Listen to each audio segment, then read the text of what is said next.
royaume des caves. Le MAG de Brinet TV, bonjour à toutes, bonjour à tous. Et bien pour continuer cette semaine, nous allons le faire une fois de plus en parlant littérature. Eh bien oui, Jean-Paul Guinard revient avec un nouvel ouvrage, ça s'appelle Ligne brisée et il nous accompagne pendant toute cette émission. Bonjour Jean-Paul.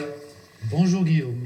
Alors Jean-Paul, Ligne brisée, le nouvel ouvrage de Jean-Paul Guinard, j'ai même envie de dire l'énième Jean-Paul Guinard, parce que après être resté sans trop publier pendant 30 ans, oui. et bien maintenant ça s'enchaîne, puisque on vous avait reçu il y a quelques mois pour Une famille dans la tourmente. C'est le carton actuel, franchement vous êtes partout avec celui-là, hein. On en reparlera tout à l'heure en deuxième partie d'émission, parce que vraiment non seulement c'est un livre absolument incroyable avec vos archives familiales et qui emballe vraiment tout le monde et bien au-delà de notre région. Et donc voilà, ça on en parlera tout à l'heure, puisque vous allez être quand même en dédicace tout le week-end, aussi bien à Fleury ce samedi qu'à Rouen ce dimanche. Donc on en parlera tout à l'heure. Mais vous venez déjà nous revoir avec un nouvel ouvrage, Ligne brisée. Déjà, vous pouvez le voir avec nous, la couverture est absolument magnifique. Un mot d'ailleurs sur la couverture, Jean-Paul. Oui, parce que à nouveau, j'ai utilisé les talents de Frédéric Lorton. C'est la patte. Et c'est vrai que pour moi, c'est une signature. Quand je peux, je fais intervenir donc les tableaux de Frédéric, parce que d'abord, j'aime beaucoup. Et en plus, ils sont forts de sens. Ce qui est assez incroyable, c'est de la peinture abstraite. Et en même temps, ici, il correspondait tout à fait à l'un des passages de mon livre, puisqu'il y a un peintre qui est en train de peindre ce tableau. Et ce peintre, c'est quelque part un peu Frédéric Lorton, même si c'est un autre nom que j'ai donné dans le roman. Mais c'est vrai qu'il y a une fidélité entre vous et Frédéric. Moi, je vous ai toujours connu à travailler ensemble quand vous étiez déjà au théâtre. Il a toujours été là. C'est important, finalement, cette fidélité en amitié et en artistique, en talent aussi. Oui, c'est très important. Et je veux dire, on a beaucoup de complicité. Et cette complicité, on la retrouve dans le livre, puisque c'est le seul personnage du livre avec lequel le personnage principal a des affinités réelles et avec lequel il peut communiquer. Tous les autres personnages du livre, il n'y a pas de communication. Tout à fait. Hein, les gens sont enfermés dans eux-mêmes. Et là, avec Franck, parce que je donnais le nom qu'il a dans le livre, c'est Franck Morton, ou Morton, si on veut l'américaniser un petit peu. Eh bien, ils ont véritablement un passé très riche, beaucoup de complicité, mais qui peut aller jusqu'à la susceptibilité, puisqu'à un certain moment, quand même, Claude a des soupçons, comme si il voulait un petit peu combattre cette amitié, parce qu'elle le trouble beaucoup, et il le soupçonne de lui donner des coups de téléphone anonymes. Donc, il y a une espèce de quelque chose de complètement tordu dans ce roman, c'est que les personnages fantasment beaucoup. C'est ça, c'est ce que je trouve absolument passionnant dans votre ouvrage. Peut-être, parce que c'est pas forcément facile non plus de le pitcher, est-ce que vous pouvez nous le pitcher pour les téléspectateurs, Jean-Paul ? Oui, alors il y a plusieurs entrées. C'est ça, c'est pour ça que je vous laisse faire. Il y a plusieurs entrées. Il y a une entrée, on va dire, qui est datée, parce que c'est un roman que j'ai écrit en 1992, et il est quand même daté de cette période, de cette époque-là. Hein, on est quand même dans une autre époque. On est à Lyon. On est à Lyon, absolument. Donc on retrouve un petit peu cette atmosphère. Et en même temps, il préfigure un petit peu ce qui va se passer au XXe siècle, c'est-à-dire la communication qui va exploser. Et au lieu d'avoir des relations avec les gens directement, on a des relations par des intermédiaires qui peuvent être le téléphone, le Minitel, des choses comme ça, et qui deviendront cette espèce d'envahissement de l'informatique et de l'Internet. Vous aviez senti ces prémices-là ? Alors, je ne sais pas si je l'avais senti, mais en tout cas, c'est quelque chose qui ressort, et que, parce qu'il a été beaucoup retravaillé, ce roman, il a été écrit donc en 92, mais il a longtemps été dans un tiroir. J'avais essayé de le faire éditer, mais c'était compliqué à l'époque, parce qu'il fallait envoyer les manuscrits papier, donc ça coûtait cher, on les recevait, on ne nous les rendait pas, enfin c'était compliqué. Et là, c'était vraiment l'opportunité de faire revivre ce roman en continuant de le dater en 1992, mais en ayant en tête ce manque de communication que l'on a maintenant. C'est ça, Voilà. C'est-à-dire de finalement remettre du présent dans un temps un petit peu plus ancien, qui a une grosse trentaine Voilà. d'années. Et c'est une des façons de brouiller les cartes, puisque ce roman est tout le temps en train de brouiller les cartes. C'est ça. Voilà. Et effectivement, pour moi, c'est un grand roman du fantasme. Vous avez cité ce mot tout à l'heure, mais c'est vraiment ce qu'on ressent là-dessus aussi. Alors, je vais essayer de reprendre, parce que moi, c'est la première fois que je le tiens dans les mains, puisque je n'ai eu qu'en numérique jusqu'à maintenant, mais je me l'étais noté, parce que je ne savais pas si j'allais l'avoir dans les mains aujourd'hui. Mais voilà, j'aime bien les incipits. À chaque fois, je pense que les auteurs donnent un vrai sens. Voilà, c'est l'entrée dans le roman. Le crépuscule est tombé brusquement sur les allées ombragées du parc. Cette phrase-là, elle arrive tout de suite quand vous commencez à écrire, ou vous l'écrivez beaucoup plus tard? Elle n'existait pas dans le roman à l'origine. C'est dans le prologue. Là. Voilà, exactement. C'est un prologue que j'ai rajouté parce que c'est un des éléments clés du livre. C'est également ce personnage, un personnage féminin qui a subi une agression sexuelle. Hein. On ne le voit pas complètement, mais on le devine d'après ce qui est dit. Et ça implique beaucoup d'autres personnages et on ne sait pas exactement ce qui s'est passé. C'est ça. Hein, donc c'est une des intrigues du roman. Il y en a plusieurs. Il y en a une autre sur les coups de téléphone anonymes, comme je le disais tout à l'heure. Et puis, il y a également une autre entrée, c'est la recherche de l'amour de deux personnages, Mathieu et son oncle Claude, et ils vivent parallèlement la même situation, mais sur des plans différents. En effet, Mathieu a rencontré une jeune fille au parc de la Tête d'Or, et il tombe tout de suite amoureux. Elle, il a l'impression qu'il peut l'entraîner dans cette histoire d'amour, mais elle va tout de suite mettre une espèce de défi.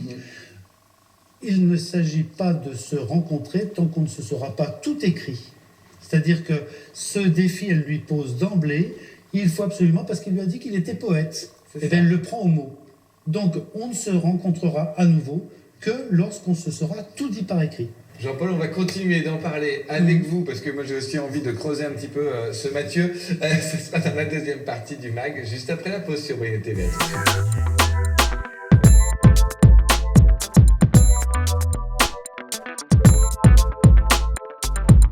Deuxième partie du MAG, vous êtes toujours sur Brillet TV, toujours avec notre invité Jean-Paul Guinard. Jean-Paul qui vient nous présenter son nouvel ouvrage, Ligne brisée.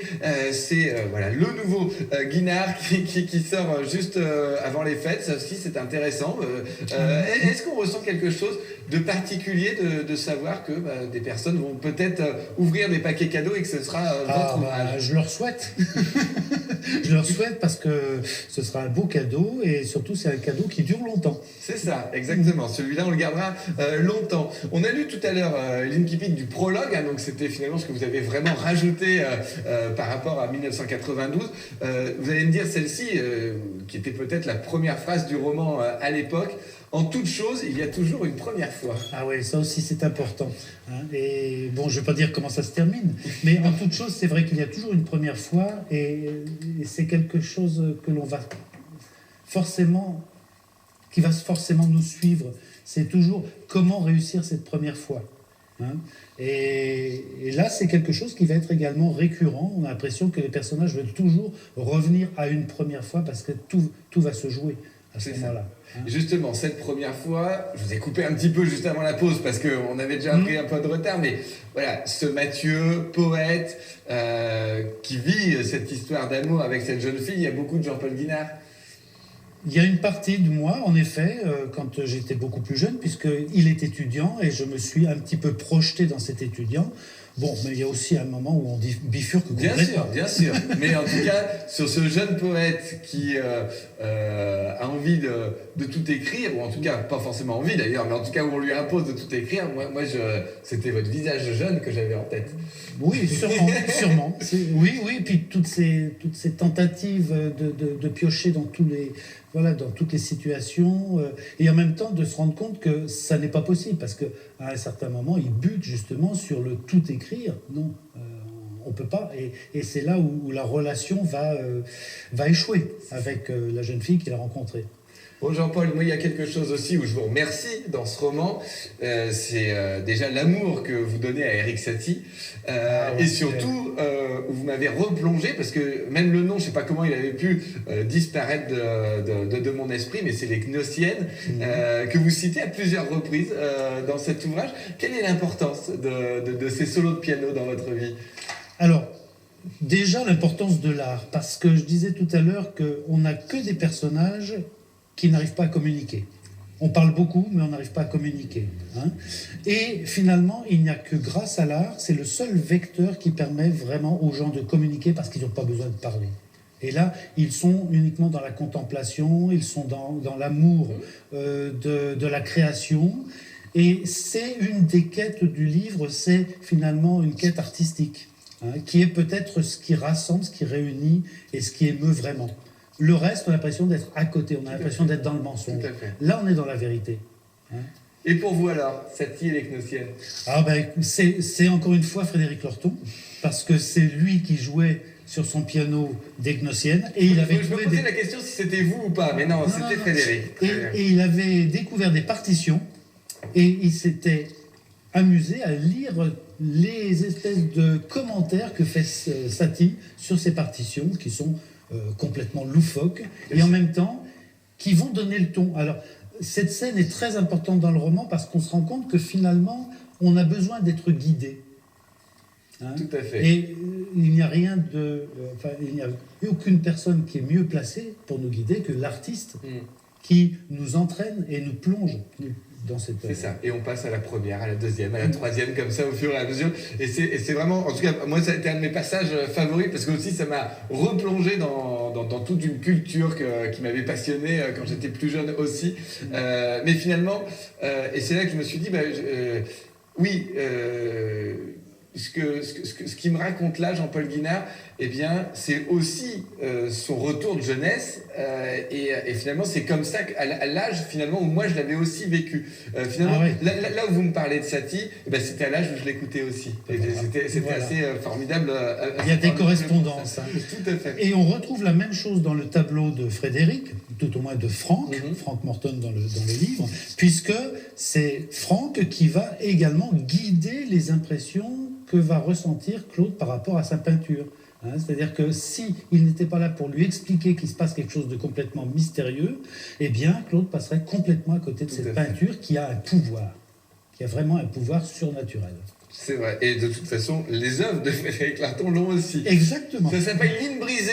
C'est chez Hello Édition. Vous allez pouvoir le trouver un peu de partout. Et vraiment, on vous le conseille vivement. Et il y aura évidemment Ligne brisée sur la table, je suppose, pendant toutes les dédicaces que vous allez faire aussi d'une famille dans la tourmente. C'est le carton actuel, Marcilly 1939-1945. Vous êtes à la bibliothèque de Fleury-la-Montagne. C'est ce samedi à 17h, avec en plus une exposition, projection, etc. Et puis alors là, pour le coup, quand vous arrivez à Fleury-la-Montagne, vous venez à la maison. Donc allez-y nombreux, ça sera, je pense, un moment très très fort. Donc ce samedi 8 novembre à 17h, dimanche 9 novembre, cette fois-ci, ça sera en café littéraire à Roanne. On vous retrouvera le 13 décembre à l'espace culturel de Tarare, le 15 décembre à 10h, à partir de 10h à Chacun sa plume à Marcigny, très belle librairie également. Et puis vous terminerez à Charlieu au Carnet à Spirale. Ça sera le 22 décembre à 14h. Une tournée incroyable pour ce livre qui emporte les lecteurs, qui nous emmène aussi. Et puis les photos, parce que voilà, c'est ce que je m'étais renoté, avec notamment je vous le conseillerais, ce sera la page 166, là on peut pas trop vous la montrer ici, mais il y a une photo d'un tandem avec une carriole derrière et encore un enfant posé dedans, qui est absolument mythique. On vous le conseille parce que vraiment, ça aussi, c'est notre région qui est dépeinte, mais finalement c'est un vrai village français pendant la guerre. Vous l'avez compris, Jean-Paul Guinard, eh bien, il enchaîne, et puis je pense qu'on va le retrouver dès 2026 pour des nouveaux ouvrages. En attendant, c'est Ligne brisée, le nouveau, Une famille dans la tourmente, deux très très beaux cadeaux de Noël à se faire ou à offrir, évidemment. Merci beaucoup, Jean-Paul, d'être passé par Brine TV. À très bientôt.